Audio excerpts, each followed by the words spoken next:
اللهم صل على سيدنا مولانا محمد وعلى آل سيدنا مولانا محمد وبارك وسلم. الحمد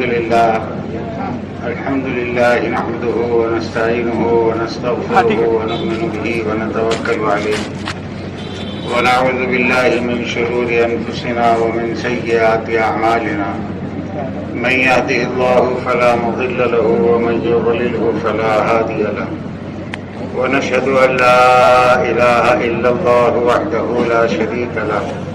ونشهد أن سيدنا ونبينا ومولانا محمدا عبده ورسوله صلوات الله وسلامه عليه وعلى آله وصحبه وبارك وسلم تسليما كثيرا كثيرا.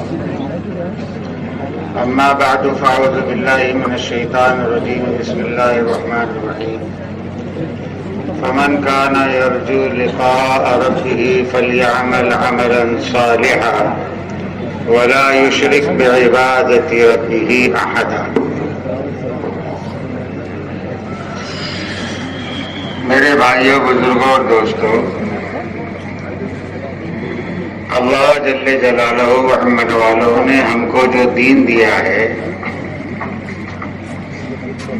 اس میں حقوق کی تعلیم ہے.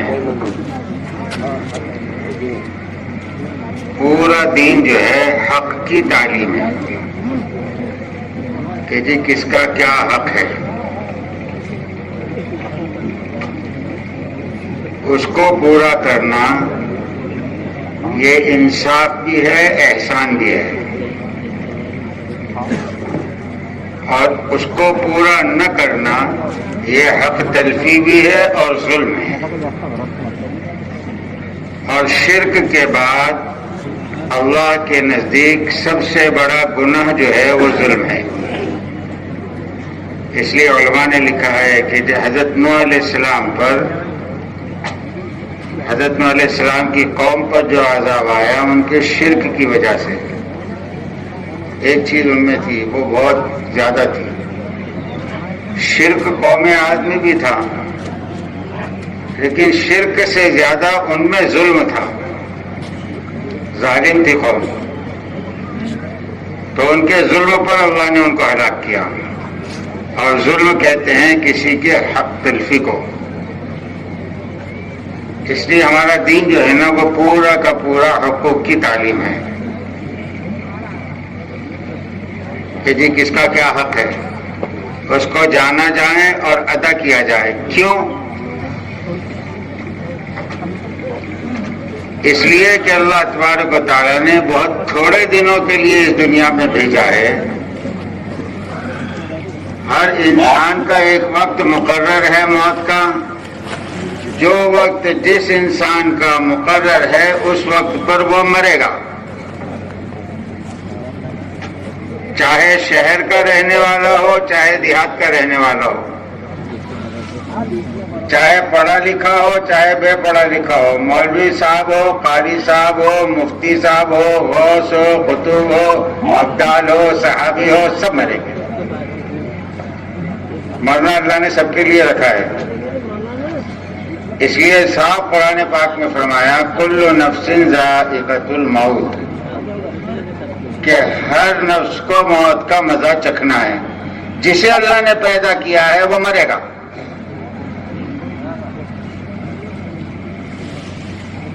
اب کون کب مرے گا یہ اللہ کے علم میں ہے، اللہ کے علاوہ کوئی نہیں جانتا.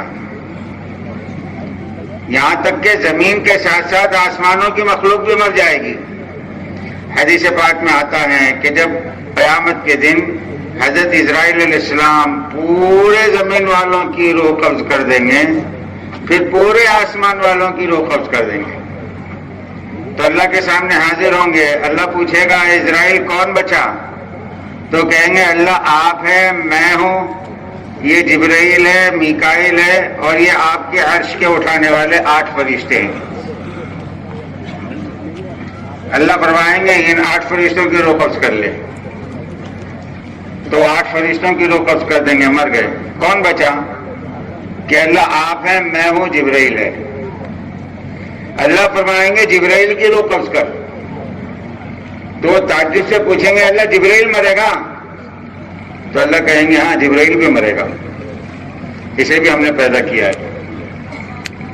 پھر وہ جبرائیل کی روح قبض کریں گے. اللہ پوچھیں گے کون بچا؟ کہیں اللہ آپ میں ہوں.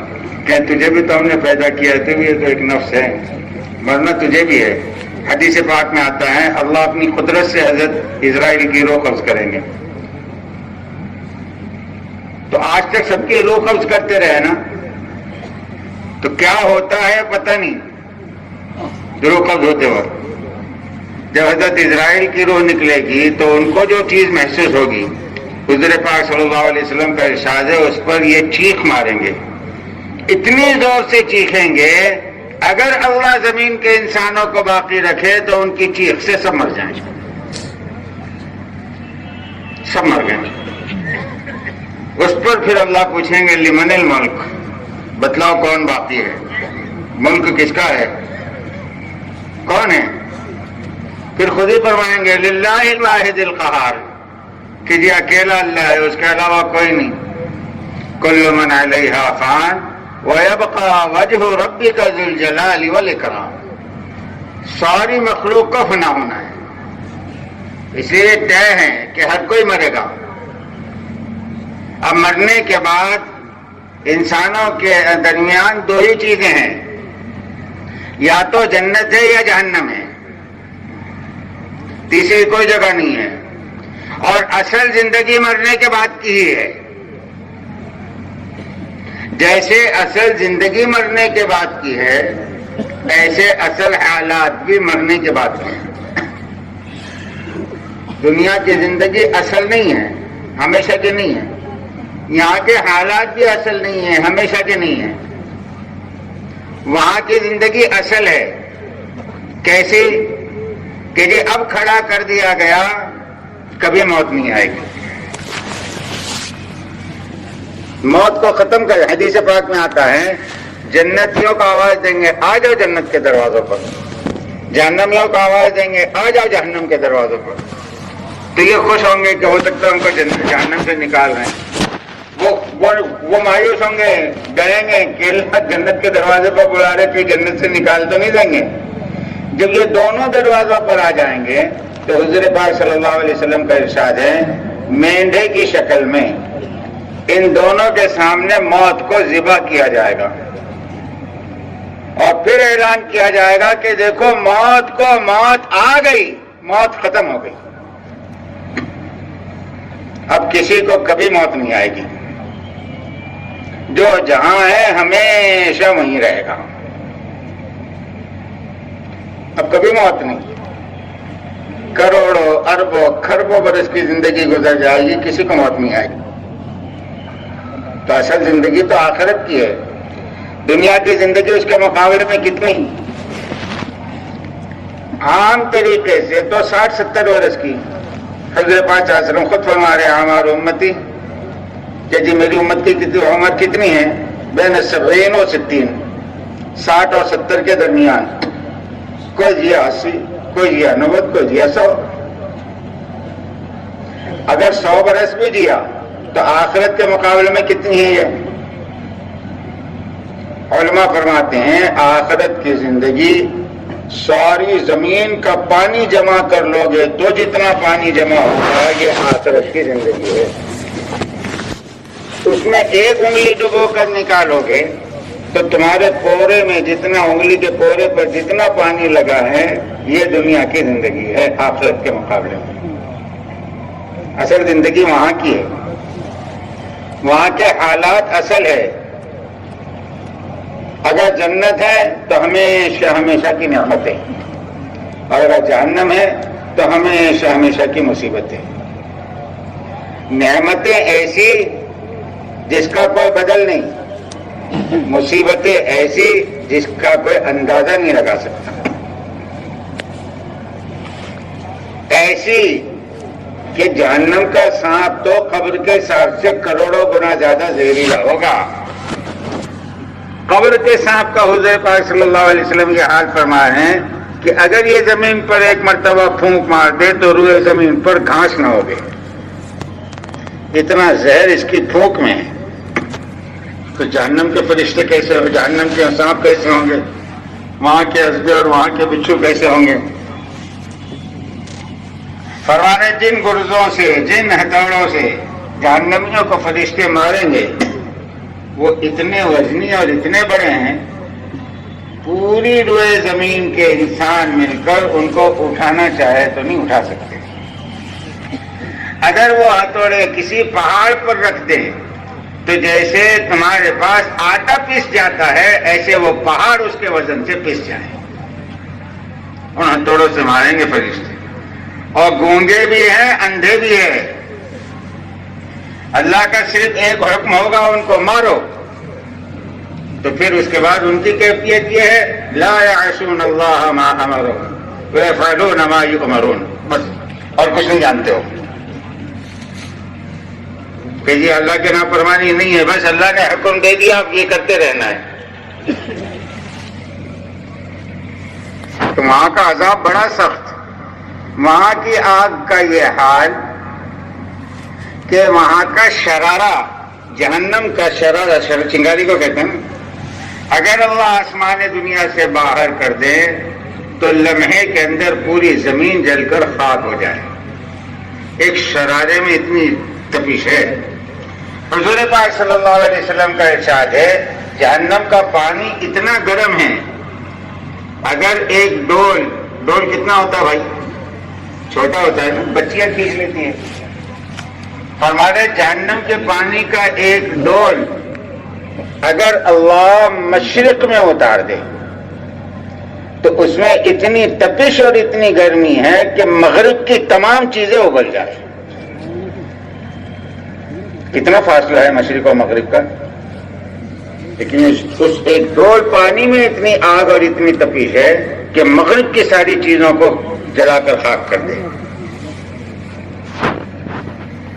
پھر وہاں کے چٹانیں، آگ کی چٹانیں، اور پھر وہاں کا حمیم اور وہاں کا غساق، پھر وہاں کی بھوک کیسی، ایسی بھوک سارے پہاڑ کھا جائے تب بھی اس کی بھوک نہ مٹے۔ پیاس، کیسی پیاس، سمندر کے سمندر پی جائیں تب بھی اس کی پیاس نہ بجھے۔ بھوک تو اتنی شدید ہوگی کہ پہاڑوں کے کھانے سے اس کی بھوک نہ مٹے، لیکن کھانے کے لیے کچھ بھی نہیں ہوگا تو بھوک کے مارے چیخے گا، اور 1-2 برس نہیں، 500 برس تک چیختا رہے گا کھانا کھانا۔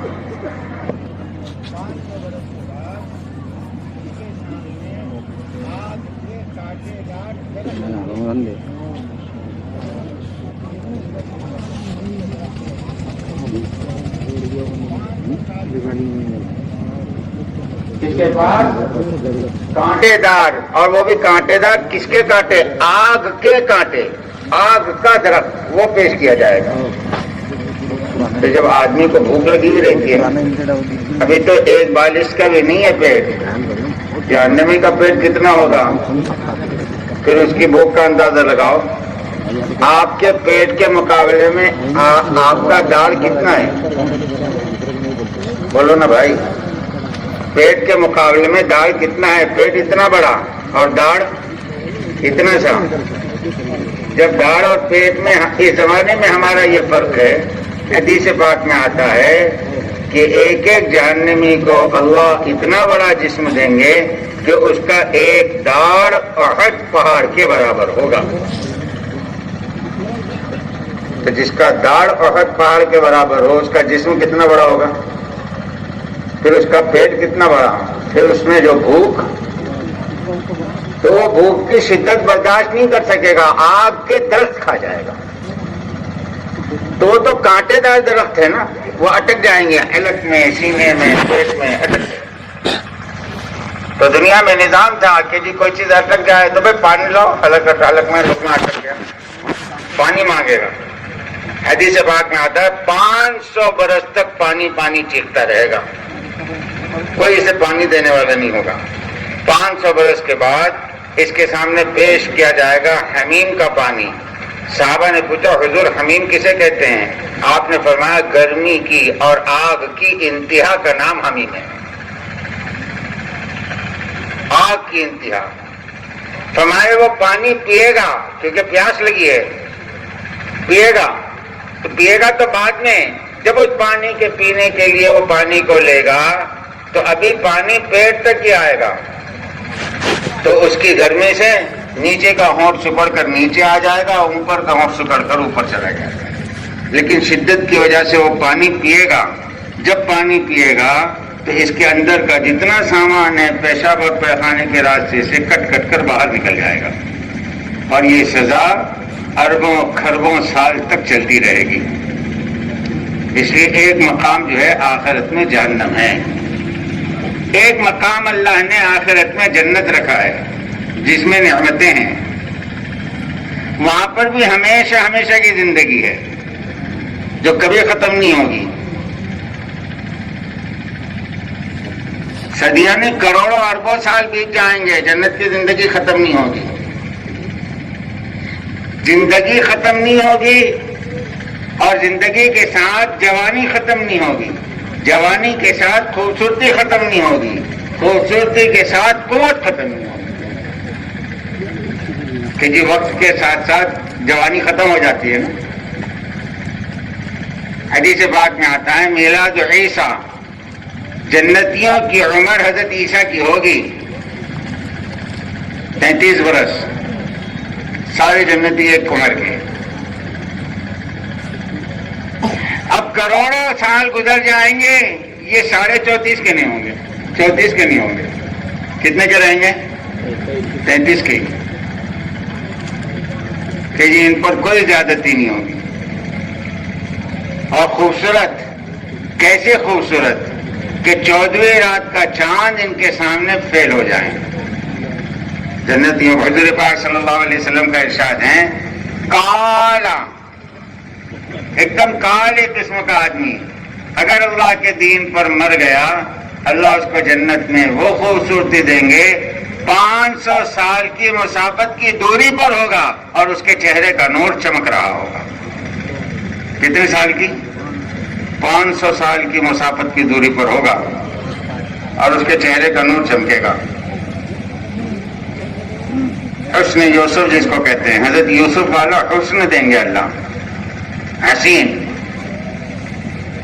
حضرت آدم والا قد دیں گے 60 فٹ حضرت آدم والا قد دیں گے 60 ہاتھ لمبا، یعنی 90 فٹ لمبا. حضرت داؤد جیسی آواز دیں گے کہ جی حضرت داؤد جب زبور پڑھتے ہیں تو اڑتے ہوئے پرندے جو ہے ہوائی میں ٹھہر جاتے تھے، ہوش اڑ جاتا تھا کہ اتنی اچھی آواز. پہاڑ میں حرکت پیدا ہو جاتی تھی، اس آواز کی سریلے پن سے پہاڑ ہل جاتے تھے. اللہ ہر جنتی کو ایسی آواز دیں گے. اور سب سے بڑے اخلاق اللہ نے جناب رسول اللہ صلی اللہ علیہ وسلم کو دیے ہیں. اللہ ہر جنتی کو حضور والے اخلاق دیں گے، ہمیشہ کی زندگی، ہمیشہ کی خوبصورتی. اتنا بڑا معاہدے، اتنی بڑی جنت دیں گے کہ آدمی جو جنت میں داخل ہوں گے ڈائریکٹ، وہ تو بہت دور. حدیث پاک میں تذکرہ ہے اس جنتی کا جو سب سے اخیر میں پتہ نہیں کتنے کروڑوں سال کے بعد جہنم سے نکالا جائے گا. اب جہنم میں بھی جائے گا آدمی تو کئی سال تک جائے گا نا. قرآن پاک میں تو جہنم میں جانے والوں کے لیے احقابہ کا لفظ استعمال کیا ہے، اور ایک حکم کو حضرت شیخ نے کتنا لکھا ہے بولو نا. ایک حکم ایک آدمی جہنم میں جلے گا تو کتنے سال جلے گا؟ 300 کروڑ 88 لاکھ. تو احقابہ تو حکم کی جمع ہے. اگر یہ جمع میں چلا گیا تو کروڑوں اربوں کھربوں سال کے بعد بھی اگر اللہ اس کو جہنم سے نکالیں تو حدیث پاک میں آتا ہے اللہ اس سے پوچھیں گے بندے جہنم سے نکال دیا کیا دیں؟ اللہ کچھ نہ دیں. جہنم سے نکل گیا یہی سب سے بڑا انعام ہے. اللہ کہیں گے نہیں مانگ کیا دیں؟ تو نہیں مانگے گا. اللہ کہیں گے اچھا دنیا میں تو جس گھر میں رہتا تھا اس سے بڑا گھر دے دے تو خوش ہو جائے گا. اللہ اس سے بڑا اور کیا چاہیے؟ کہ اچھا جس دنیا میں تو رہتا تھا اتنی بڑی دنیا دے دیں تو خوشی سے پھولے نہیں سمائے گا. اتنی بڑی دنیا کا میں مالک, اتنی بڑی دنیا مجھ کو, ٹھیک ہے دے دے. تو اللہ فرمائیں گے کہ بندے جس دنیا کے بارے میں میں نے تجھے کہا نا ایسی 10 دنیا کے برابر ایک جنت میں تجھے دیتا ہوں. تو اتنی بڑی جنت تو اس آخری درجے کے آدمی کو ملے گی, تو اول درجے کے لوگوں کو کتنی بڑی جنت ملے گی. پھر جنت سونے چاندی کی, ساری اینٹیں سونے کی, ساری اینٹیں چاندی کی, اور اعلیٰ درجے کی جنت ہیں تو لبنۃ من لؤلؤ بیضاء, لبنۃ من لؤلؤ بیضاء کہ جی سفید موتی کی اینٹیں, لبنۃ من زمرد خضراء سبز زمرد کی اینٹیں. ان کے اوپر ان کے درمیان میں ان کو جوڑنے کے لیے مشک استعمال کیا گیا, اور اس مشک کے اوپر باریک باریک باریک باریک موتیاں جڑی ہوئی ہیں. سونے چاندی کی ہیرے جواہرات کی اینٹیں ہیں, اور لمبائی کتنی, چوڑائی کتنی. بعضی جنتیں ایسی ہوگی جو اللہ کے بالکل قریب ہوگی. تو حضور پاک صلی اللہ علیہ وسلم فرما رہے ہیں سقفها عرش الرحمن, ان کی چھت ہی اللہ کا عرش ہوگا کہ یہ اللہ کے اتنے قریب ہوں گے. بھوک نہیں ہوگی, پیاس نہیں ہوگی, بھوک اور پیاس نہیں ہوگی. حدیث پاک میں آتا ہے جب جنتی جنت کے دروازے پر پہنچیں گے 2 نہریں ہوگی, ایک نہر میں غسل کروائیں گے, ایک نہر کا پانی پلوائیں گے. جب یہ کالا جائے گا چاند کے جیسا ہو کے نکلے گا. اس نہر کا کمال ہے, ایک کا پانی پیے گا اندر کی ساری گندگی ختم ہو جائے گی, بھوک بھی ختم ہو جائے گی, پیاس بھی ختم ہو جائے گی. اب کروڑوں سال میں بھی کبھی بھوک نہیں لگے گی. بھوک جنت میں حرام ہے, پیاس جنت میں حرام ہے. جیسے جہنم والوں پر کھانا پینا حرام ہے ایسے جنت والوں پر جو ہے اس کی ضد حرام ہے. کسی کو بھوک نہیں لگے گی. لیکن کھانا کتنا کھائیں گے, کیونکہ کھانا کتنا کھائیں گے آپ اندازہ لگا سکتے ہیں. ابن کثیر رحمۃ اللہ علیہ نے لکھا ہے کہ ایک جنتی جنت میں داخل ہوگا, اس کو ایک محل دیا جائے گا جس کے 5000 دروازے ہوں گے. کتنے دروازے؟ 5000 دروازے. جب یہ اپنے محل میں جا کر بیٹھے گا تو ہر دروازے سے 5000 فرشتے داخل ہوں گے. 5000 دروازے, ہر دروازے سے 5000 فرشتے داخل ہوں گے. ہر فرشتے کے ہاتھ میں ایک خوان ہوگا, ہر خوان میں 5000 قسم کے کھانے ہوں گے. کتنے ہوئے؟ ارے کیلکولیٹر لایا نہیں لایا کسی نے, کتنے ہیں سوچ سکتے ہیں. اور حدیث میں آتا ہے کہ کوئی ایک فرشتہ ایسا نہیں ہوگا جس کے تھال کے کسی قسم کے کھانے میں سے جنتی نے نہ کھایا ہو. 100% کے کھانے کھائے گا. بھوک کی وجہ سے نہیں, شوقیہ کھائے گا. ارے شوق سے کھاتے نہیں کھاتے کہ جی دوپہر میں خوب پیٹ بھر کر کھا کر نکلے. کہاں گئے کہ جی تھوڑا باغیچے میں گھومنے گئے, زو پر گھومنے گئے, چوپاٹی پر گھومنے گئے. ارے بھائی وہ پیٹیز دے, بھائی وہ وڑا پاؤ دے, ارے بھائی وہ پانی پوری دے, ارے بھائی تمہارے کو بھوک لگ رہی, کھانا وانا نہیں کھایا, ارے بھائی کھایا کھانا, تو پھر یہ کیا کھا, ارے بولے گھومنے آئے نا شوق سے کھا رہا, بولے بھوک کی وجہ سے تھوڑی کھا رہا. تو آدمی شوق سے کھاتا نہیں کھاتا, حالانکہ گھر میں کھایا ہے, بھوک نہیں ہے, شوقیہ کھا رہا ہے. ایسے جنتی صرف شوقیہ کھائیں گے تو اتنا کھائیں گے, اور اتنا کھانے کے بعد نہ پیشاب نہ پیخانہ, ایک ڈکار لیں گے سب ہضم ہو جائے گا.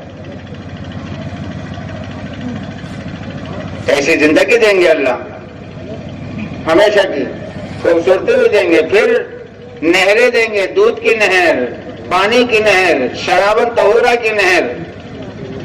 یہ نہریں دیں گے جو زمین پر چل رہی ہوگی, گڑھا نہیں ہوگا, اور بغیر بیچ کے کسی آڑ کے چل رہی ہوگی. نہ پانی دودھ میں ملے گا, نہ دودھ شراب میں ملے گی. محنت چل رہی ہوگی، بڑے بڑے محلات دیں گے،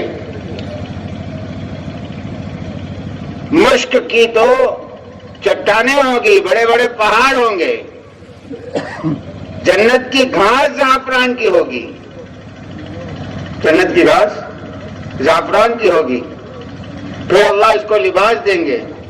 وہ لباس کیسا؟ حضور پاک صلی اللہ علیہ وسلم کا ارشاد ہے، اگر کوئی جنتی اپنے لباس میں سے آستین کو نکال دے، سب سے چھوٹا ٹکڑا ہوتا ہے نا جسم کا، وہ بھائی پیرن ہے تو پیرن کا ایک حصہ یہ ایک حصہ یہ، اور دو ہاتھ ہوتے ہیں تو چھوٹا کون سا ہوتا ہے؟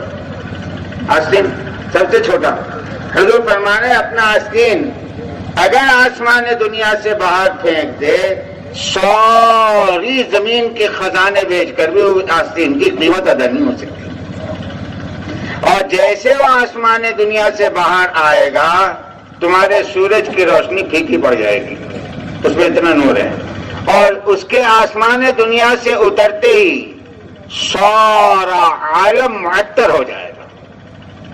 اس ایک کپڑے میں اتنی خوشبو ہے۔ ایسے ڈریس کتنے دیں گے اللہ؟ تو وہ گنتی ہوگی، کتنی نہیں، جتنے چاہے اتنے دیں گے۔ درختوں سے جوڑے نکلیں گے، اس کے ارادے پر جوڑے آئیں گے۔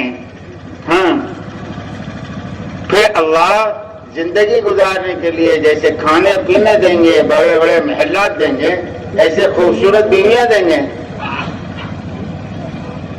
وہ بیویاں کہ خود اللہ 20 جگہ قرآن پاک میں جن کی تعریف بیان کر رہا ہے کہ وہ پاکیزہ ہوگی، ازواج مطہرہ، پاک، اور ہمیشہ پاک رہے گی، کبھی ناپاک نہیں ہوگی۔ وہ پاک بیویاں ہیں اور ہمیشہ پاک رہے گی، کبھی ناپاک نہیں، پیشاب سے، پیخانے سے، ناک کے چپڑے سے، آنکھ کے چپڑے سے، کان کے میل سے، سب سے پاک۔ نہ اس کی آنکھ سے کوئی چیز نکلے گی، نہ ناک سے، نہ کان سے، اور پیشاب پیخانے سے پاک، پاک بیویاں۔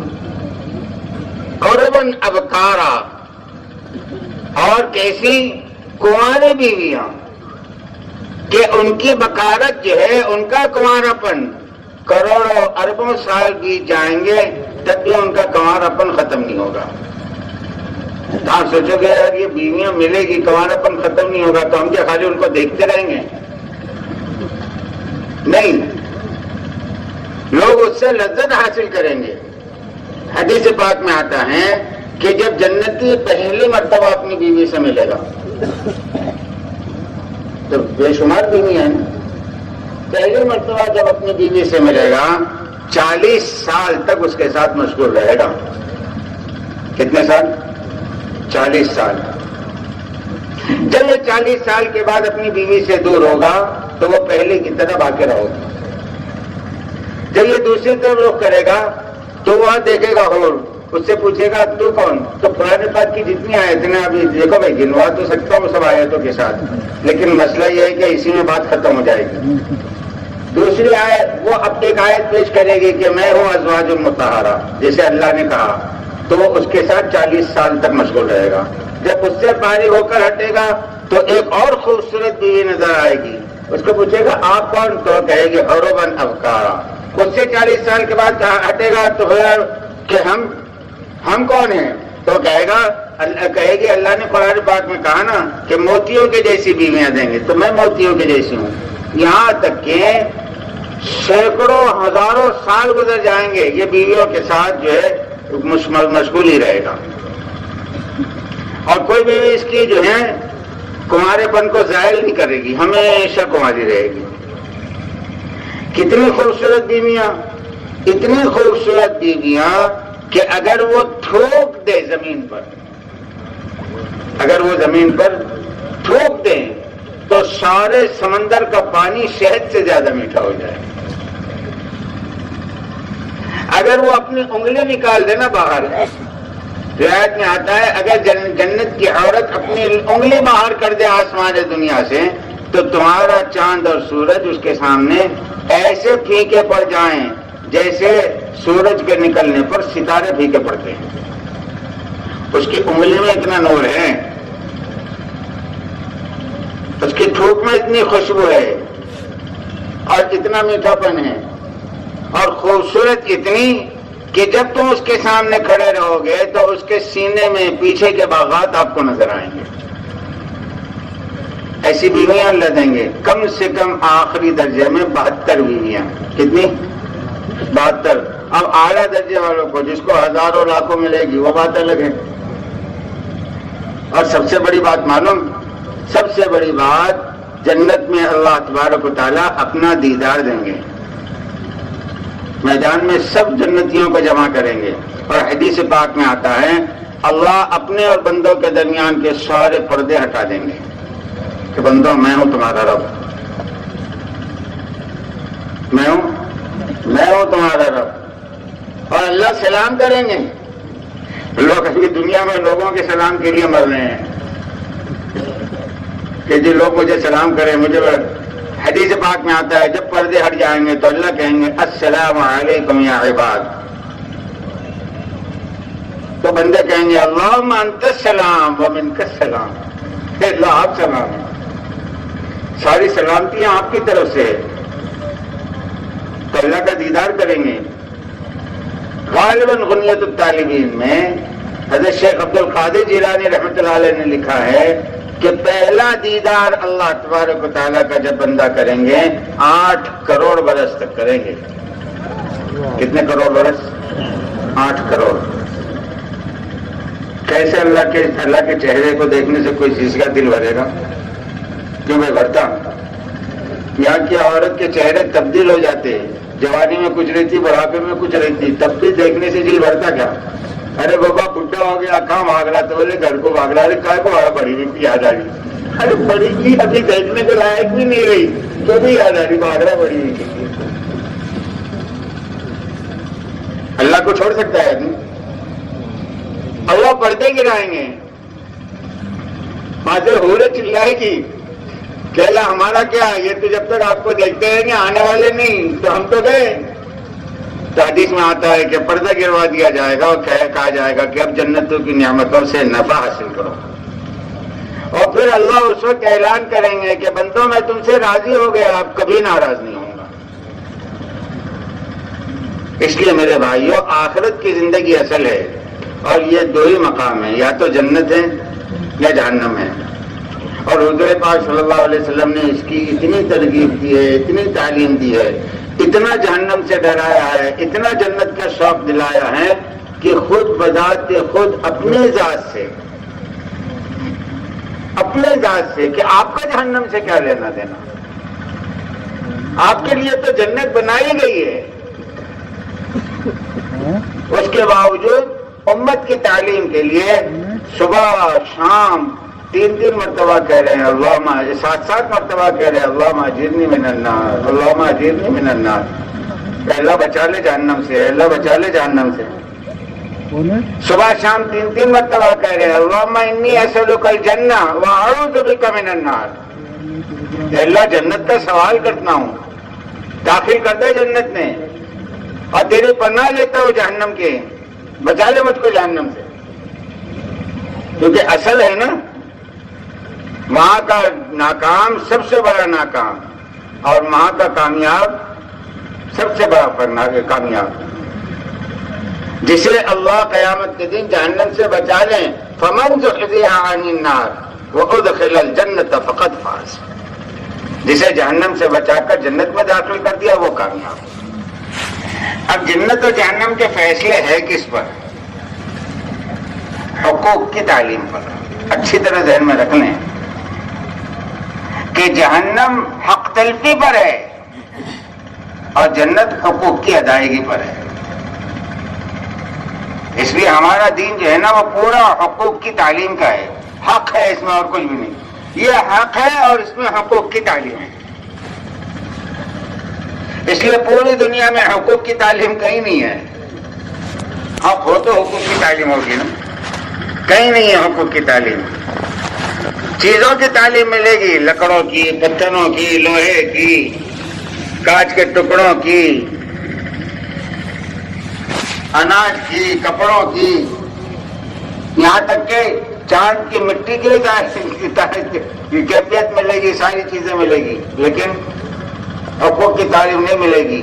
کوئی حقوق کی تعلیم دینے والا نہیں. حقوق کی تعلیم انبیاء علیہ الصلوۃ والسلام لے کر آتے ہیں. اب کس کا حق ہے؟ تو حضور پاک صلی اللہ علیہ وسلم تو حقوق کو ایک جملے کے اندر بتلا گئے کہ اتنی لمبی تعلیم ہے ہماری حقوق کی. الایمان 70، ایمان جو ہے وہ 70 سے اوپر شعبے ہے ایمان کے. الایمان بضع و70 شعبہ. اعلی قالوا لا الہ الا اللہ وادناها اماطۃ الاذى عن الطریق. اس کے بیچ میں جتنے ہیں سب کے حق ہیں. 70 سے اوپر شاخیں ہیں ایمان کی. پہلی شاخ لا الہ الا اللہ. اس لیے حقوق سب کے ہیں. سب سے پہلا حق ہر انسان پر کس کا ہے؟ تو سب سے پہلا حق ہر انسان پر اللہ کا ہے. پہلا حق. جس نے اللہ کا حق ادا کر دیا وہ کامیاب ہو گیا، اور جس نے اللہ کا حق ادا نہیں کیا وہ اللہ کا دشمن ہے. اور اللہ سے دشمنی لے کر کوئی جیت نہیں سکتا. اب اللہ کا حق کیا ہے؟ تو دیکھو اللہ اپنا حق خود قرآن پاک میں بتلا رہے ہیں. سب سے پہلا حق اللہ کا یہ ہے قل هو اللہ احد، کہ اللہ کو ایک مانے. کتنا مانے؟ اللہ کو ماننا ہی حق نہیں ہے، اللہ کو ایک ماننا حق ہے. ورنہ اللہ کو کون نہیں مانتا؟ کہ بھائی اللہ کو نہیں مانتے ہو، سب مانتے ہیں، ایک نہیں مانتے. کمال حق جو ہے وہ ایک ماننا ہے. اللہ ہے اور کتنے ہیں؟ ایک. کہہ رہے ہیں هو اللہ احد الہکم الہ واحد. میرا اور تمہارا اللہ کتنا ہے؟ ایک ہے، دو نہیں. اور اللہ کہہ رہے ہیں اگر دو اللہ ہوتے تو زمین اور آسمان میں فساد ہوتا نہیں ہوتا. ایک اللہ ہے جس کا نتیجہ کیا ہے؟ ان جعل اللہ علیکم اللیل سرمدا الی یوم القیامہ من الہ غیر اللہ یأتیکم بضیاء. اگر اللہ تمہارے لیے رات کو کھڑا کر دے، دن ہی نہ لائے، تو تم بتلاؤ اللہ کے علاوہ کون ہے جو تمہارے لیے دن کو لائے گا؟ ان جعل اللہ علیکم النہار سرمدا الی یوم القیامہ من الہ غیر اللہ یأتیکم بلیل تسکنون فیہ افلا تبصرون. اگر اللہ دن کو کھڑا کر دے، سورج ہی نہ ڈبائے، تو کون ہے جو تمہارے لیے رات کو لائے گا؟ یہ اللہ کے ایک ہونے کی دلیل ہے نہیں ہے. اگر دو اللہ ہوتے، ایک اللہ ڈباتا دوسرا اللہ کہتا تو نے ڈبایا اب میں نکالتا، تو رات ہی نہیں ہوتی تو سوتے کب؟ یا دونوں اللہ ڈبا ہی دیتے، کوئی نکالتا ہی نہیں، تو کمانے کب جاتے؟ کتنے اللہ ہیں؟ سب سے پہلا حق ہے اللہ کا کہ اللہ کو ایک مانا جائے. تمام نبیوں کی سب سے پہلی دعوت اللہ ایک ہے. اللہ کتنے ہیں؟ ایک ہے. یہ ہر نبی کی سب سے پہلی دعوت ہے. ایک یہ حق ہے. دیکھو مختصر عرض کر رہا ہوں. دوسرا حق یہ ہے کہ اس کے ایک ہونے کے ساتھ ساتھ اس کو مختار کل اور تمام مخلوق سے بے نیاز مانا جائے. اس لیے فرمایا اللہ الصمد. اللہ کیسے ہیں؟ بے نیاز. جو کسی کا محتاج ہو وہ خدا ہو نہیں سکتا. خدا وہ جس کے سب محتاج ہو وہ کسی کا محتاج نہیں. ساری مخلوق اس کی محتاج، اور ساری مخلوق کی محتاجگی سے آزاد ہے. وہ کسی کا محتاج نہیں. کسی لائن میں اگر محتاج ہیں تو پھر وہ خدا نہیں ہے. اس لیے آگے فرمایا اگر اس کو کسی نے جنا ہے تو یہ محتاج ہے، اور اگر کس نے کسی کو جنا ہے تب بھی یہ محتاج ہے. تو جننے والا اور جنا ہوا دونوں محتاج ہے، اس لیے دونوں خدا نہیں ہو سکتے. خدا ایک ہے اور وہ کسی کا محتاج نہیں ہے، سب سے بے نیاز ہے. اور ساتوں زمین اور آسمان کی پوری مخلوق اس کی یکساں محتاج ہے.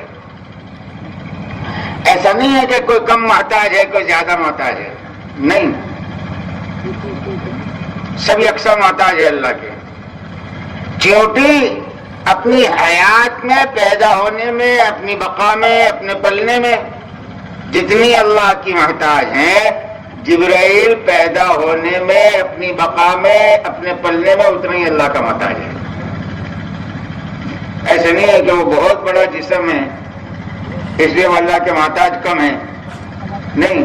یہ چیونٹی جتنی محتاج ہے نا، جبرائیل بھی اتنا ہی محتاج ہے. اللہ کے سب یکساں محتاج ہے. اور اللہ نہ چیونٹی کا محتاج ہے نہ جبرائیل کا محتاج ہے، وہ سب سے آزاد اور محتاج نہیں ہے، اس لیے پاک ہیں. کیونکہ محتاج عیب جو ہے وہ محتاج بناتا ہے نا، تو اللہ عیبوں سے پاک ہے. کیسے ہے بھائی؟ سبحان اللہ. ہمارا اللہ کیسا ہے؟ عیبوں سے پاک ہے. نہ کھاتا ہے، نہ پیتا ہے، نہ موت ہے کہ بھائی اللہ مریں گے، نہیں، وہ موت سے آزاد ہے. اکیلے باقی رہیں گے، سب مٹ جائیں گے، اللہ مٹیں گے نہیں. ان کو بھوک نہیں لگتی، ان کو پیاس نہیں لگتی، وہ بھولتے نہیں ہیں. اللہ بھولتے ہیں؟ نہیں، اللہ بھولتے نہیں ہیں. ساتوں زمین اور آسمان کو بنایا، تھکتے بھی نہیں ہیں، کبھی سوتے بھی نہیں ہیں. لا تأخذوه سنة ولا نوم. سونا تو بہت دور کی بات، ان کو کبھی اونگ بھی نہیں آتی. ہر عیب سے پاک، کمزوری سے پاک، جسم سے پاک. ہم جسے اللہ مانتے ہیں اس کی کوئی شکل نہیں ہے. جو شکل آ جائے وہ خدا ہو نہیں سکتا، کیونکہ یہ شکل کا محتاج ہے. اللہ ہو جو کسی شکل کا محتاج نہیں. ہم نے اللہ کو کسی شکل کے ساتھ نہیں مانا ہے. وہ ہمیشہ سے ہے، ہمیشہ رہے گا، بے عیب ہے، کوئی عیب اس میں نہیں ہے. وہ کمزوری سے پاک، بیماری سے پاک. کیوں اللہ بیمار پڑتے ہیں؟ بھوک اور پیاس سے پاک. کسی اور کیسا ہے؟ اکیلا ہے اور بے عیب ہے، بے نیاز ہے. اس لیے خود فرما رہے وحدہ لا شریک لہ. کیونکہ وہ محتاج نہیں ہے نا، اس لیے کسی کی شرکت کی اس کو ضرورت نہیں ہے. شرکت کی ضرورت کس کو پڑے گی؟ ہاں، جو محتاج ہوگا. کہ جی اللہ کسی کا محتاج نہیں ہے، اس لیے اس کو کسی کی شرکت کی ضرورت نہیں. کوئی اس کا وزیر نہیں، کوئی اس کا مشیر نہیں، وہ کسی کے مشورے کا پابند نہیں،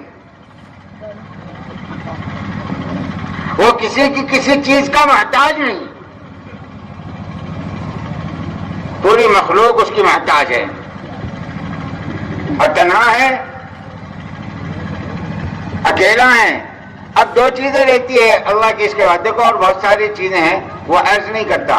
یہ بات سمجھیں، اللہ ایک ہے، بے نیاز ہے، پاک ہے، ان کا کوئی شریک نہیں ہے. اب دو چیزیں ہیں جو سب سے پہلے ماننی ہے. ایک ہے الوہیت اور ایک ہے ربوبیت. یہاں اللہ کو تو مانتے ہیں، پاک بھی مانتے ہیں، بے نیاز بھی مانتے ہیں، ایک بھی مانتے ہیں، وحدہ لا شریک لہ بھی مانتے ہیں. ربوبیت میں آ کر اٹک جاتے ہیں کہ جی ضرورتوں کا پورا کرنے والا کون ہے. یہاں آ کر لوگ مار کھاتے ہیں. ہلو اس لیے تکرار جو دین میں ہے نا سب سے بڑی، ہلو ہاں وہ تکرار رب کی ہے. کیونکہ رب کے لیے پیدا کیا. الست بربکم. کیا بول رہا تھا؟ یہیں سے اس کی ابتدا ہے. عبادت بعد میں ہے، بعد میں زمین پر آنے کے بعد آئی. ابھی تو پیدا کر رہے ہیں اور پیدا کرتے ہی پوچھ رہے ہیں الست بربکم الست بالہکم پوچھا، ہاں دعا ہے. الست برازقکم پوچھا. الست بربکم. رب کہتے ہیں ضرورتوں کو پورا کرنے والے کو. تو کون ہے ضرورتوں کا پورا کرنے والا؟ وہیں سے شروع کروایا. اور جب موت آئے گی نا قبر میں یہ نہیں پوچھے گا آپ کو فرشتہ آ کر من الہکم، کس کو الہ مان کر آیا، کس کو سجدہ کر کر آیا، یہ بعد میں ہے. اس کا حساب قیامت کے دن کتنے سجدے سچے کیے کتنے جھوٹے کیے وہ سب بعد میں معلوم پڑیں گے. قبر میں پوچھے گا من ربکم، بتا تیرا رب کون ہے. تو یہاں پر آیا ہے اپنی ضرورتوں کا پورا کرنے والا. کس کو یقین کر کر آیا ہے کہ تیری ضرورتیں کس نے پوری کی؟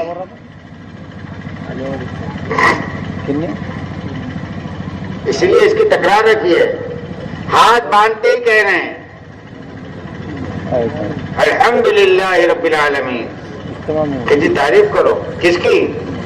اس اللہ کی جو تمام جہانوں کی تمام مخلوق کی تمام ضرورتوں کا پورا کرنے والا، جس کو تم اور ہم نہیں جانتے. کتنے عالم ہیں اللہ جانتے ہیں، ان عالموں میں کتنی مخلوق ہے اللہ جانتے ہیں، اور ان مخلوق کی کتنی ضرورتیں ہیں اللہ جانتے ہیں. اور سب کو کون پورا کرتے ہیں؟ اللہ پورا کرتے ہیں. اللہ کے علاوہ کوئی پورا نہیں کر سکتا. اس لیے 5 مرتبہ دن میں نماز رکھی ہے. خالی فرض رکعتیں 20 رکھی ہے. کتنے رکعتیں رکھی ہیں؟ 20. اور ہر رکعت میں رب کی تکرار کتنی ہے؟ ہاتھ باندھ الحمدللہ رب العالمین، رکوع میں جا سبحان ربی العظیم، سجدے میں جا سبحان ربی الاعلیٰ. ایک رکعت میں کتنے تکرار ہوئی؟ چلو 7 ہی پکڑ لو، 7 ہی پکڑ لو اگر ایک رکعت میں. بلکہ 7 میں کتنے ہوئی؟ زیادہ ہوئی نا،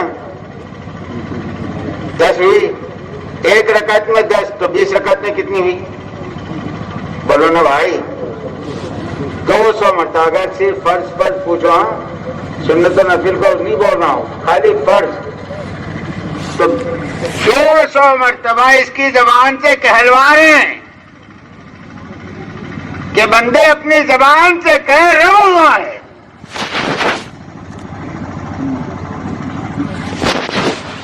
اب ہمارے دلوں نے اللہ کے علاوہ رب بنا رکھا ہے. بلکہ اب ہمارے دل جو ہے نا، ہمارے دل میں رب نہیں ہے، ارباب ہے.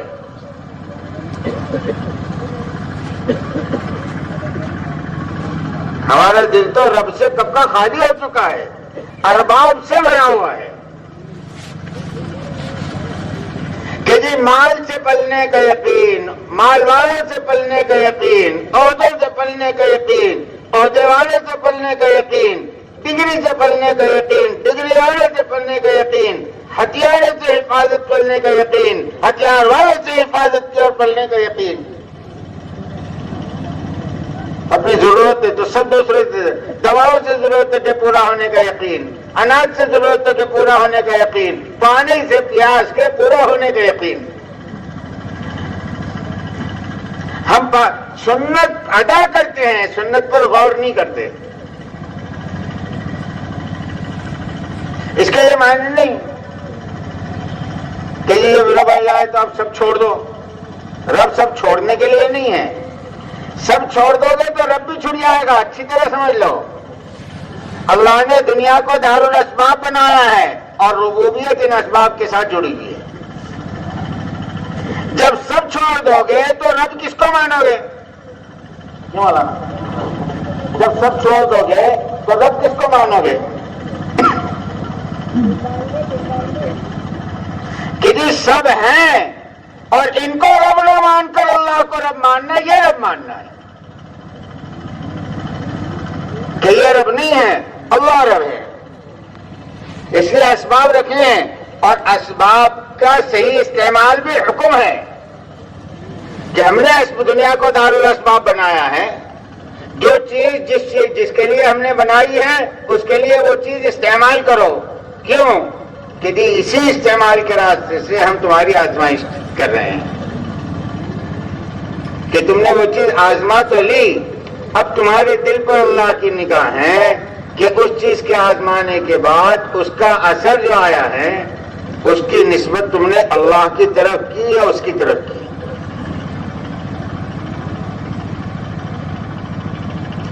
اس لیے کھانا کھاتے برابر کیا کہہ رہے ہیں؟ کھانا کھاتے برابر کہہ رہے ہیں الحمدللہ سے شروع کرو دعا۔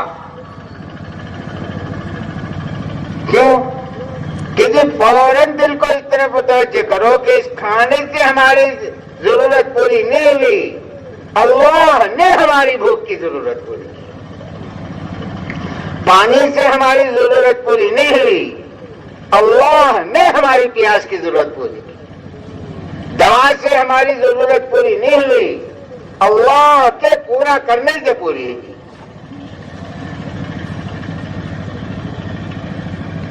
یہ تو اس وقت سمجھ میں آئے گا نا، درمیان میں ایک بات اور آج کروں، یہ تو ہوا اس وقت سمجھ میں آئے گا نا، ہونے سے پہلے کی جو چیز تھی وہ کہاں سے آئی؟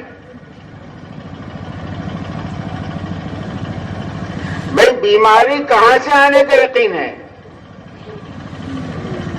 بھوک کے کہاں سے آنے کا یقین ہے؟ پیاس کے کہاں سے آنے کا یقین ہے؟ غم کے کہاں سے آنے کا یقین ہے؟ گھبراہٹ کے کہاں سے آنے کا یقین ہے؟ پریشانی کے کہاں سے آنے کا یقین ہے؟ ہر آدمی کو اپنے دل کو ٹٹولنا چاہیے کہ ان سب چیزوں کے آنے کا یقین میرا مخلوق سے ہے یا اللہ سے ہے؟ کہ یہ سب چیزیں میرا دل کیا کہہ رہا ہے، اللہ کی طرف سے آئی ہے یا مخلوق کی طرف سے؟ دیکھیے بھوک اللہ کی طرف سے آئی ہے، پیاس اللہ کی طرف سے آئی ہے، بیماری اللہ کی طرف سے آئی ہے، گھبراہٹ اللہ کی طرف سے آئی ہے، غم اللہ کی طرف سے آیا ہے۔ اب اس کا علاج کہاں سے آئے گا؟ جس کی طرف سے یہ آیا ہے اس کی ضد بھی اسی کی طرف سے آئے گی۔ جس اللہ کی طرف سے بھوک آئی ہے اسی اللہ کی طرف سے کھانا آئے گا۔ جس اللہ کی طرف سے پیا، مولانا یوسف صاحب رحمۃ اللہ علیہ فرماتے تھے پوری مخلوق مل کر کوئی حاجت پیدا نہیں کر سکتی، یہ ہے لا الہ، اکیلے اللہ تمام حاجتوں کے پیدا کرنے والے ہیں، یہ ہے الا اللہ۔ اور فرماتے ہیں پوری مخلوق مل کر کسی حاجت کو پورا نہیں کر سکتی، یہ ہے لا الہ، اکیلے تنہا تنہا اللہ تمام حاجتوں کو پورا کرنے والے ہیں، یہ ہے الا اللہ۔ نہ حاجت مخلوق سے آتی ہے نہ حاجت مخلوق سے پوری ہوگی، وہ رب ہے، حاجتیں بھی وہی پیدا کرتا ہے اور حاجتوں کو پورا بھی وہی کرتا ہے۔ اس لیے رب ہمارا دل رب کس کو کہہ رہا ہے؟ حاجتوں کو ضرورتوں کا پورا کرنے والا کس کو کہہ رہا ہے؟ پھر بول بدل جائیں گے، عمل بدل جائے گا، سوچ بدل جائے گی، نیتیں بدل جائے گی جب یہ رخ صحیح ہو جائے گا۔ ابھی تو مخلوق کی طرف کا رخ ہے نا، اس لیے دن میں 2 مرتبہ تسبیح بھاری ہے اور 2000 مرتبہ کسی مخلوق کی تعریف آسان ہے۔ اور تسبیح 200 مرتبہ ہے نا، بھاری ہے نہیں بھاری ہے؟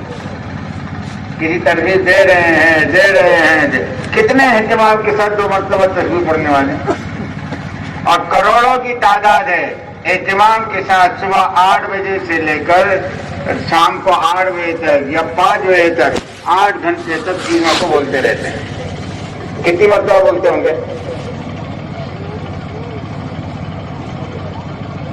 اب ان سب چیزوں کو رب سمجھ رکھا ہے کہ جی یہ ہماری ضرورتوں کو پورا کریں گے، اس لیے سب بھاگ رہے ہیں چیزوں کی طرف. اس لیے اللہ کا حق ہے کہ اللہ کو رب مانا جائے. کیا مانا جائے بھائی؟ بولو نا. ہاں، اللہ کو رب مانا. اللہ کے علاوہ کوئی رب نہیں ہے. میری ضرورتیں کس سے متعلق ہیں؟ کہ جی اللہ سے متعلق ہے. اللہ کے علاوہ کسی سے متعلق نہیں. پھر اللہ کا سب سے بڑا حق یہ ہے کہ اس کی عبادت کی جائے، کیونکہ وہ الہ ہے. وہ کیا ہے؟ الہ ہے. اب اس میں دو باتیں ہیں. اللہ کی عبادت کی جائے، تنہا اس کی عبادت کی جائے، اس کے علاوہ کسی کی عبادت نہ کی جائے. وہ اپنی عبادت پہ یکتا. اللہ اپنی اچھی طرح ذہن میں رکھ لیں، اللہ اپنی تمام صفات میں یکتا ہے اور لامحدود ہے. اللہ کی کسی صفت میں حد نہیں ہے. اس کے خزانے لامحدود، اس کا سننا لامحدود، اس کا علم لامحدود،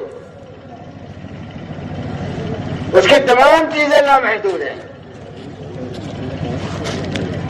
لامحدود مانو گے تب تو پاک مانو گے. اگر آپ نے حد بندی کر دی تو پھر اللہ پاک نہیں رہے، کیونکہ حد بندی کے بعد اب کمی آ گئی، عیب آ گیا نا. کمی آ جانا عیب ہے، اور جس میں عیب آ جائے وہ خدا نہیں ہو سکتا. اور وہ تو عیب سے پاک ہیں، اس لیے کوئی چیز اس کی محدود ہے ہی نہیں. اس لیے وہ کمی سے بھی پاک، زیادتی سے بھی پاک. اللہ جو ہے کمی سے بھی پاک، اور بولو نا ڈرو مت، کمی سے بھی پاک، زیادتی سے. اب آپ بولو گے کمی سے پاک تو ہمارے زیادتی سے پاک کیا ہے؟ زیادتی سے پاک اس لیے کہ جب آپ زیادتی مان لو گے تو کیسے مانو گے؟ کیسے مانو گے؟ بولو نا. زیادتی کیسے مانو گے؟ ایسے مانو گے نا کہ بھائی یہ 25 کلو کی تھی اب 40 کلو کی ہو گئی، یعنی زیادتی ہو گئی. تو پہلے آپ نے اس کی کمی مانی تب تو زیادتی مانی نا. پہلے آپ نے اس کی کمی مانی تب تو زیادتی مانی. اس لیے اللہ جیسے کمی سے پاک ہے، زیادتی سے بھی پاک. لامحدود ہے اس کی ہر چیز. اس لیے خود کہہ رہے ہیں کہ ہم تو ایسے ہیں کہ ہماری ثنا بھی تم نہیں کر سکتے. وہ تو ہم ہیں جو تمہاری ثنا کو ثنا کہہ دے. ورنہ پوری مخلوق کی ثنا بھی ہمارے نزدیک کسی حیثیت کے کوئی حیثیت نہیں رکھتی. ساری مخلوق میں سب سے زیادہ اللہ کی ثنا بیان کرنے والے حضور پاک صلی اللہ علیہ وسلم ہے نا. اسی لیے تو آپ کا نام احمد اور محمد ہے. لیکن حضور پاک صلی اللہ علیہ وسلم سجدے میں پڑھ کر کہے لا احصی ثناء علیک انت کما اثنیت علی نفسک. اللہ یہ قرار ہے تیری ثنا نہیں ہو سکتی.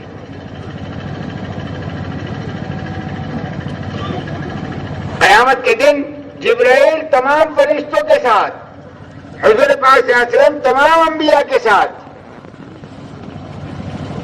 کھڑے رہ کر کہیں گے ما عبدنا کا حق کا عبادت ہے.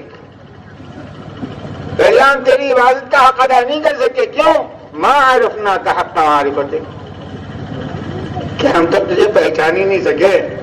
لامحدود کو کیا پہچانیں گے؟ وہ ذات ہے اتنی بڑی، آپ کب ہے؟ اس لیے اللہ خود کہہ رہے ہیں زمین اور آسمان کے تمام جنات اور انسان زندہ مردہ ایک میدان میں جمع ہو کر میری تعریف بیان کرنا شروع کر دے. اب سارے کے سارے متقی اور متقی اور پرہیزگار بن جائیں.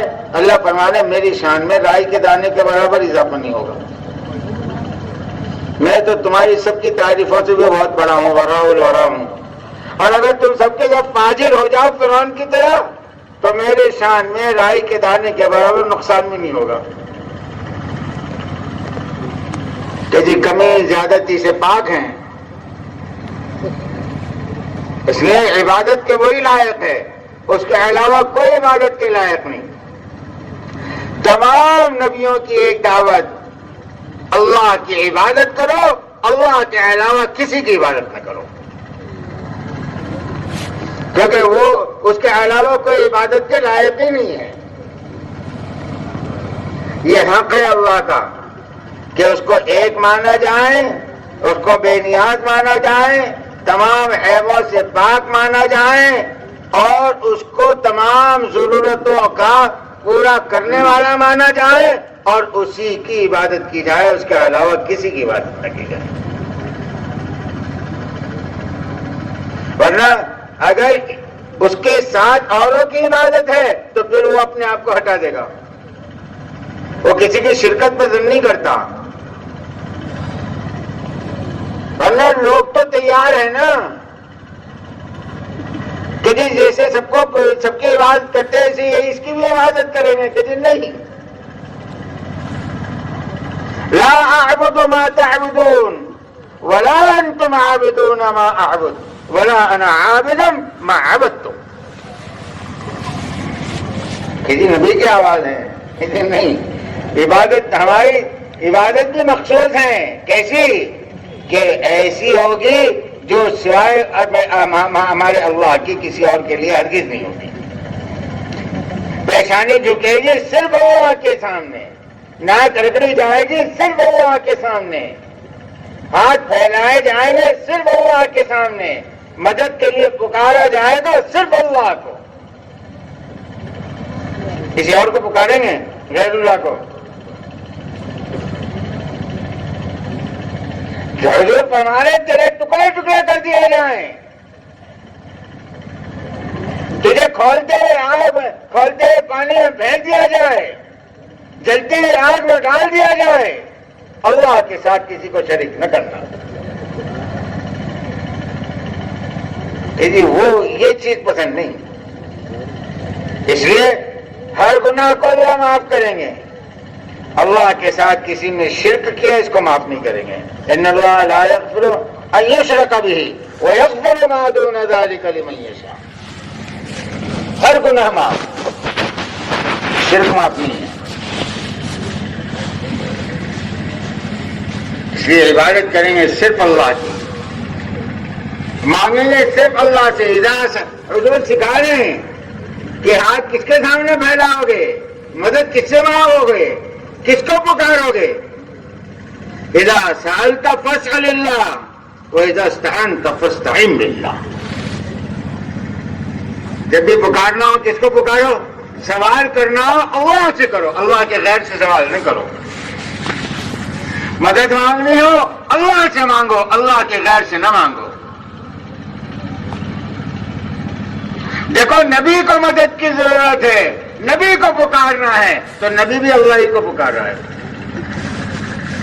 بدر کے میدان میں تنہا کھڑے ہیں، بے سر و سامان کے کھڑے ہیں، اور رات بھر سجدے میں گر کر کہ یا حی یا قیوم برحمتک نستغیث، یا حی یا قیوم برحمتک نستغیث۔ کس سے مانگ رہے ہیں؟ اللہ سے مانگ رہے ہیں۔ تو اللہ بھی صبح کہہ رہے ہیں استستغیثون ربکم فاستجاب لکم۔ آپ نے استغاثہ کیا کہ جی ہم نے قبول کر لیا۔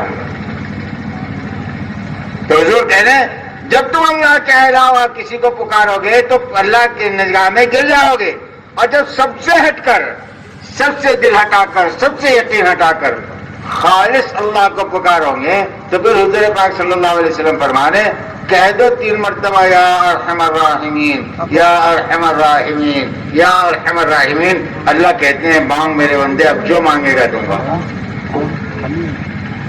کیونکہ تم نے مجھے پکارا ہے نا۔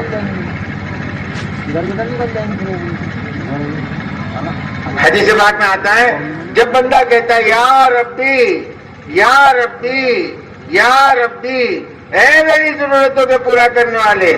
جب اس کے دل میں اللہ کے علاوہ کوئی نہ ہونا, اگر اس حال میں اس نے اللہ کو ایسے پکارا ہے تو حدیث میں آتا ہے اللہ فوراً کہتے ہیں لبیک یا عبدی, حاضر ہو میرے بندے, مانگ کیا مانگتا ہے, کیونکہ تو میرا بن گیا ہے نا. جب میرے علاوہ تیرے دل میں کوئی نہیں ہے تو پھر میں ہوں نا تیری ضرورت کا پورا کرنے والا. اس لیے عبادت کس کی ہوگی؟ اللہ کی. صرف اللہ کی. اور عبادت میں سب سے بڑی عبادت جو ہے وہ نماز ہے. تمام احکامات عبادت ہے,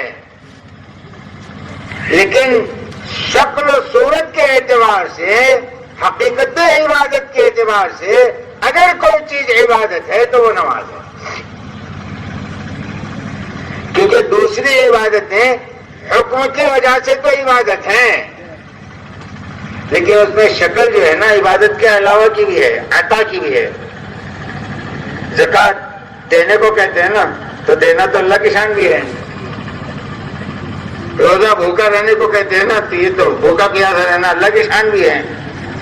لیکن نماز میں ہاتھ باندھ کر کھڑے رہنا, جھک جانا, پھر سجدے میں پڑھ کر اپنی پیشانی کو اور ناک کو رگڑنا, اور پھر ہاتھ اٹھا کر بھیک مانگنا, ان میں سے کوئی چیز بھی اللہ کے لیے نہیں ہے. اس لیے اپنی ذات سے جو چیز عبادت ہے وہ نماز ہے. اور اللہ کو تمام چیزوں میں سب سے زیادہ پسند نماز ہے. اس لیے اصل عبادت ہے نا, تمام چیزوں میں چھوٹ ہے, تمام چیزوں میں وقت سے دوری ہے کہ جی نماز میں نہیں ہے. نماز روزانہ ہے, ہر کسی پر ہے, کوئی عذر کسی کا قابل قبول نہیں ہے. سال میں ایک مرتبہ نہیں, رمضان کے روزے سال میں ایک مرتبہ ہے, سال میں ایک مرتبہ نہیں تو 10 سال میں ایک مرتبہ ہے. زندگی میں ایک مرتبہ نہیں, کیونکہ حج زندگی میں ایک مرتبہ ہے. نماز دن میں 5 مرتبہ ہے اور روزانہ ہے, اور ہر مرد اور عورت پر فرض ہے. اور انسان کی دنیا اور آخرت کی تمام ضرورتوں کو اللہ نے اس عبادت کے ساتھ جوڑ رکھا ہے. کنیکشن جو ہے نا سب کا نماز سے ہے. جس نے نماز چھوڑا نا اس کے دنیا کی ضرورت کی تار سوئچ میں سے نکل گئی. اور جب سارکٹ میں سے تار نکل گئی تو لائٹ بجھے گی کہ جلے گی؟ بولو نا. اب کوستے رہو آپ لائٹ کو, کم بخت جلتی نہیں, کم بخت جلتی نہیں. ارے کم بخت اس لیے نہیں جل رہی کہ یہاں سے وائر نکلا ہے نا. ہاں, ایسے نماز چھوٹ گئی نا تو پھر آپ کا وائر نکل گیا. اب اللہ کی طرف سے آپ کی ضرورتوں کے پورا ہونے کا نظام ختم. اب آپ پریشان ہیں تو لوگ کوس رہے ہیں مہنگائی کو. کوئی کوستا ہے, کوئی لوگوں کو کوستا ہے, کوئی رشتے داروں کو کوستا ہے, کوئی بچوں کو کوس رہا ہے, کوئی شوہر سے جھگڑا کر رہا ہے, کوئی بھائی سے جھگڑا کر رہا ہے, کوئی حکومتوں کو کوستا ہے. ہے نا, ورنہ آخر میں جو اپنے دل کو بہلانے کے لیے تو ہے ہی, ارے بات کسی نے کرنی کر دیا. چلو یہ بھی ایک راستہ ہے, عاملوں کے کمائی کا راستہ تو بن جاتا. کم سے کم آپ کی بگڑی ان کی تو بن گئی, آپ کی بگڑی ان کی تو بنی نہیں بنی. ہاں,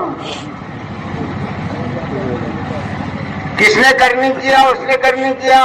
میری کرنی ہے کہ میں نے نماز چھوڑ دی, وہ نہیں دیتا. کرنی ہی کا پھل ہے, لیکن اپنی کرنی کا پھل ہے, دوسروں کا نہیں. اچھا, کسی کی کرنی اثر کب کرے گی؟ وہ اللہ سے بڑی ہے یا کرنے والا اللہ سے بڑا ہے؟ کہ بھائی اللہ کی مرضی کے بغیر ہوگا؟ کسی اللہ سے جڑ جاؤ نا, ساری کرنیوں کے کرنے والے تو وہی ہے. اور جتنا کرنے دنیا میں کرنے والے ہیں ان کے بھی مالک وہ ہے. سب کو سدھارنا بھی جانتے ہیں, سب کو بگاڑنا بھی جانتے ہیں. ہم اللہ سے کٹے ہوئے ہیں اور بولیں گے اللہ سے نہیں مانتے ہیں. اللہ نماز سے کٹنا اللہ سے کٹنا ہے. جو نماز سے کٹ گیا وہ اپنے معبود سے کٹ گیا. جب عبادت ہی نہیں رہی تو پھر کائے کا مذہب, کائے کا دین. دین بغیر عبادت کے ہوتا ہے, مذہب بغیر عبادت کے ہوتا ہے. تو یہ مذہب کا عبادت کو کہتے ہیں, اور عبادت جو ہے وہ نماز ہے. نماز سے بڑھ کر کوئی عبادت نہیں. اور اللہ کا احسان اتنا ہے کہ اللہ نے 5 وقت کی نماز رکھی ہے. انہوں نے چاہتے کیا تھے؟ چاہتے تو یہ تھے کہ بندہ جو ہے 24 گھنٹے میرے سامنے جھکا رہے. چاہت کیا تھی اللہ کی؟ ابھی تو ہم 5 وقت کی نماز میں کتنا لگتا ہے بھائی؟ بولو نا حساب کر کے. ارے 5 وقت کی نماز میں وقت کتنا لگتا ہے؟ پورے دن بھر کی 5 نمازوں میں 2-2.5 گھنٹے. ارے آپ چلو ٹھیک ہے جی, بہت اہتمام کے ساتھ پڑھنے والے 1 گھنٹہ. ابھی تو 1 گھنٹہ بھاری ہے. حضور پاک صلی اللہ علیہ وسلم معراج پر تشریف لے گئے, اللہ نے 50 نمازیں دی تھی. یہ علامت ہے اس بات کی کہ اللہ چاہتے تھے کہ بندہ میرے سامنے صرف جھکا رہے, کہ جی میری عبادت کرتا رہے, کیونکہ اللہ کو عبادت پسند ہے نا. روزی کا معاملہ نہیں,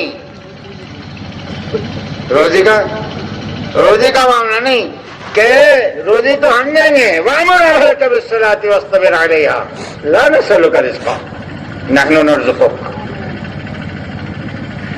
اے میرے نبی, آپ اپنے گھر والوں کو حکم دیجئے نماز کا. روزی کا مسئلہ نہیں, روزی ہم آپ کو دیں گے. عبادت پر آپ کے روزی کے دروازے کھول دیں گے. سب سے پہلا وعدہ نماز پر روزی کے دروازے کا ہے. تو چاہتے یہ تھے کہ جی 50 نمازیں پڑھیں. کتنے پڑھیں؟ 50 نمازیں. اب 5 کے لیے 1 گھنٹہ, تو 50 کے لیے کتنے گھنٹے لگے ہوتے تھے؟ کم سے کم 10 گھنٹے تو 10 گھنٹے گئے ہوتے تھے. عبادت نہ مشکل رہتی نہیں رہتی. اللہ تو چاہ رہے تھے, لیکن حضرت موسیٰ کے کہنے پر حضور بار بار تشریف لے گئے. آخر میں کتنی بچی؟ 5. جب 5 لے کر آئے نا تو اللہ کی بھی تو غیرت ہے کہ میرے نبی تیری امت کو 50 وقت کی نماز کے دینے کا ارادہ تھا ثواب, لیکن اب آپ نے 5 کروا دی. تو ٹھیک ہے, نماز تو ہم نے کر دی, لیکن یہ تیرے رب کا وعدہ ہے کہ اجر ہم نے کم نہیں کیا. جو امتی 5 وقت کی نماز پڑھے گا اس کو ہم 50 وقت کی نماز کا ثواب دیں گے. اجر رہا ہے. اس لیے سب سے بڑی عبادت ہے, حق ہے اللہ کا, سب سے بڑا حق ہے کہ اللہ کی عبادت کی جائے. اور پھر عبادت کے ساتھ جیسے اس کی عبادت کی جائے ایسے حق ہے اللہ کا کہ اس کی مانی جائے. اللہ مانتے ہیں, اللہ کی نہیں مانتے کہ جی کیسے اللہ مانے. جب آپ نے اللہ کو مانا ہے تو کہ جی بس ہاں ہم نے آپ کو اللہ مان لیا, اب ہر بات آپ کی مانیں گے. آپ کسی دکان میں گئے, آپ مجھے نوکر رکھ لو, اس نے نوکر رکھ لیا. اب سیٹ صاحب آپ نے اس کو سیٹ مان لیا, اب اس کے سارے کام مانو گے نہیں مانو گے؟ اور اگر وہ کسی کام کو کہے آپ نہیں کرتا تو شام کو بولے گا بھائی صاحب آپ نے آج ابھی تک جتنا کیا نا وہی اللہ کا بڑا احسان ہے, کل سے بالکل تشریف نہ لائیں.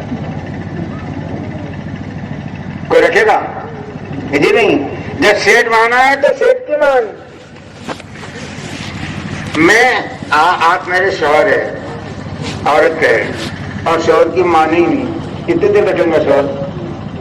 تو بھائی کتنے دن رکھے گا؟ فوراً گھر والوں کو بولانا کیسی بیٹی دیے. شوہر تو مانتی لیکن شوہر کتنی مانتی. جس کام کے لیے شوہر بولو اس کام کے لیے تیار ہی نہیں, ہر چیز کا انکار کر دیتی یا ٹال دیتی. تو کوئی قبول کرے گا؟ اور ہمارا حال دیکھو، اللہ ہمارے کہتے ہیں اور اللہ ہی کی نہیں مانتے ہیں۔ کسی چیز میں ہم جو ہے اللہ کی مان رہے ہیں، اپنے آپ کو متوجہ کرنا چاہیے۔ اس لیے یہ نیت کریں کہ انشاءاللہ عبادت بھی کریں گے اور 24 گھنٹے کی زندگی اللہ کی اطاعت کے ساتھ گزاریں گے۔ کہ وہ سب نیت کرتے ہیں؟ ارے انشاءاللہ بھی ہلکا ہی بول رہے ہیں۔ ارے بھائی کرتے ہیں کیونکہ قرآن میں سب سے زیادہ مطالبہ اللہ کی طرف سے جو ہے وہ اللہ کی اطاعت کا ہے۔ بار بار کہہ رہے ہیں کہ دیکھو اللہ کی اطاعت کرو، دیکھو اللہ کی اطاعت کرو، جو اللہ کہے اس کو مانو۔ اور بہت ساری چیزیں ہیں، موٹی موٹی جو چیزیں تھی وہ عرض کی، یہ سب سے پہلا حق ہے۔ دوسرا حق جو ہے اللہ کے بعد اللہ کے نبی کا ہے۔ دوسرا حق کس کا ہے؟ بولو نا۔ حضور پاک صلی اللہ علیہ وسلم کا حق ہے کہ آپ اللہ کے نبی ہیں۔ سب سے پہلا حق آپ کا یہ ہے کہ آپ کو اللہ کا نبی مانا جائے اور آخری نبی مانا جائے۔ کیسا مانا جائے؟ کہ آپ اللہ کے نبی ہیں، آخری نبی ہے۔ اس لیے کلمے میں محمد رسول اللہ ہے کہ ہر آدمی حضرت محمد صلی اللہ علیہ وسلم کو اللہ کا رسول مانے۔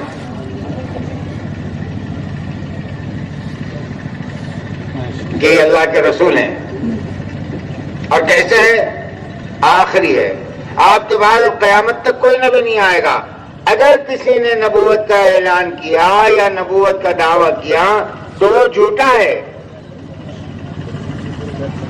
حضور پاک صلی اللہ علیہ وسلم آخری نبی ہے، صاحب اعلان ہو چکا اللہ کی طرف سے، اب کوئی نبی نہیں آئے گا۔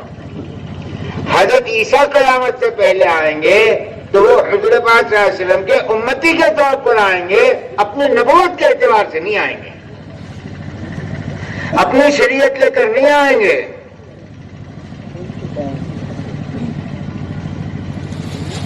حضرت عیسیٰ 2 وقت کی نماز پڑھیں گے، 5 وقت کی پڑھیں گے؟ ارے بولو نا۔ اور ان کی شریعت میں 5 وقت کی تھی کیا؟ تو کس کی شریعت پر پڑھ رہے ہیں؟ اتنا جتنے سال زندہ رہیں گے رمضان کے روزے رکھیں گے نہیں رکھیں گے؟ پورے مہینے کے رکھیں گے، آدھے مہینے کے رکھیں گے؟ پورے مہینے کے۔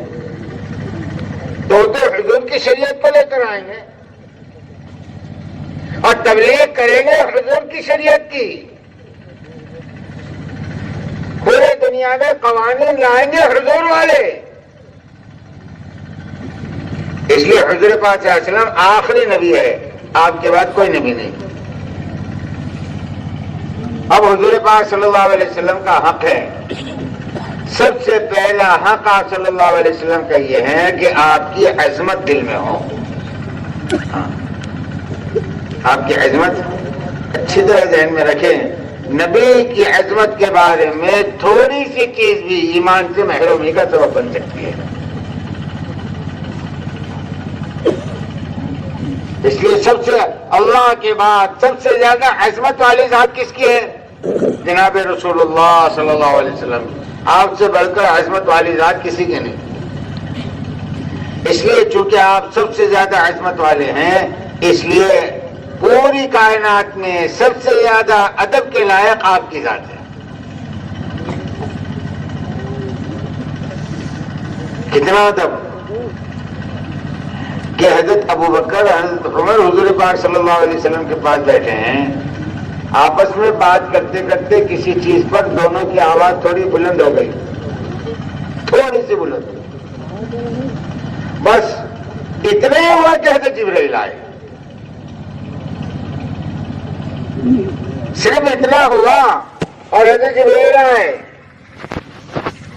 کہ ایمان والو اپنی آواز کو نبی کی آواز سے بلند نہ کرو، لا ترفعوا اصواتکم فوق صوت النبی۔ کیسے تم نے آواز بلند کر دی؟ اگر تمہاری آواز نبی کی آواز سے بڑھ گئی تو تمہارے پچھلے جتنے لوگ سب غارت ہو جائیں گے، کچھ باقی نہیں رہے گا۔ کہ ہمارے نبی کا ادب ہے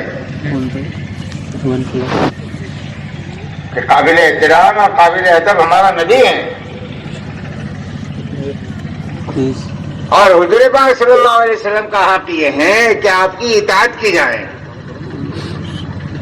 ہر بات آپ کی مانی جائے, چاہے سمجھ میں آئے یا نہ آئے. اللہ کہہ رہے لو اور چھوڑ دو, ما آتاکم الرسول فخذوہ وما نہاکم عنہ فانتہوا. جو ہمارے نبی دے لو اور جس سے جو ہمارے نبی چھوڑنے کے لیے کہہ دے چھوڑ دو. اسی میں تمہاری بھلائی ہے کہ ہم نے بھیجا ہی نبی کو اس لیے کہ ان کی اطاعت کی جائے. اور قرآن پاک میں جب بھی اللہ نے اپنی اطاعت کو بیان کیا ہے نا, حضور کی اطاعت کے بغیر بیان نہیں کیا. یہ کمال دیکھ لو, کوئی ایک جگہ قرآن پاک میں اللہ نے اپنی اطاعت کو اپنے نبی کی اطاعت کے بغیر بیان نہیں کیا. جہاں اپنی اطاعت کا حکم دیا ہے, نبی کی اطاعت کا حکم دیا ہے کہ نبی کی اطاعت کی جائے, تو آپ کی بات مانی جائے, چاہے سمجھ میں آئے چاہے نہ آئے. اور حضور پاک صلی اللہ علیہ وسلم کا حق یہ ہے کہ آپ کی اتباع کی جائے. جیسے آپ نے بتایا, جیسے آپ نے کیا ایسے کرے. 24 گھنٹے کی زندگی آپ کر کے بتلا کر گئے ہیں, بس اس کی اتباع کا حکم ہے. اور اللہ کہہ رہے ہیں جب 24 گھنٹے کی زندگی میں تم حضور کی اتباع کر لو گے نا, تو اللہ کے محبوب بن جاؤ گے. اب اللہ تم پر فدا ہے, اب اللہ تم سے محبت کر رہا ہے. قل ان کنتم تحبون اللہ فاتبعونی یحببکم اللہ. اب ضابطہ کیا ہے کہ سنتوں کے راستے سے تم اللہ کے محبوب بن گئے ہو, اور کوئی اپنے محبوب کی ذلت اور کوئی اپنے محبوب کی تکلیف برداشت نہیں کرتا. اب محبوب بن گئے, اب آپ کی طرف کوئی آنکھ اٹھا کر دیکھ لیں تو کہ جی آنکھ سے زیادہ اللہ ناراض. آپ کی طرف آپ کو نقصان پہنچانے کے لیے جو قدم بڑھے وہ آپ کی طرف نہیں, اللہ کی طرف بڑھے. ابو بکر ایسے, عمر ایسے, ابو بکر ایسے, عمر ایسے. ایک صحابی نے کھڑے رہ کے کہو اللہ کے بندے, ابو بکر اور عمر اللہ کے محبوب تھے, ایسا نہ کہے. تو اچھا کیا دلیل اللہ کے محبوب تھے؟ میں نے کہا اللہ اس کو بتا دیں, ابو بکر اور عمر تیرے کتنے محبوب ہے. سامنے ایک اونٹ کھڑا ہوا تھا, وہ بدکتا ہوا آیا, اس کی کھوپڑی کو منہ میں پکڑا, اتنا پٹکا اتنا پکڑا اتنا پٹکا کہ اس کی تمام ہڈیاں ٹوٹ کر چور چور ہو گئی. اب چھوڑ دیا, مر گیا. تو صحابی کھڑے رہ کے کہنے لگے دیکھ لیا ابو بکر اور عمر کتنے محبوب ہے, کہ جی ان کا دشمن اللہ کا دشمن ہے. جب محمدی بن جائیں گے نا تو پھر ہم اللہ کے دوست ہیں, اور دوست کا دشمن اپنا ہی دشمن ہوتا ہے. ہاں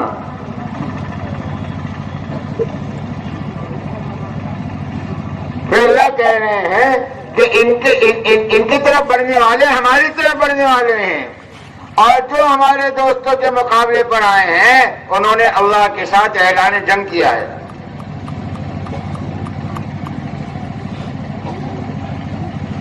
اور جو اس رخ سے چلے نا, حضور کی اطاعت اور اتباع میں اپنی پوری زندگی کو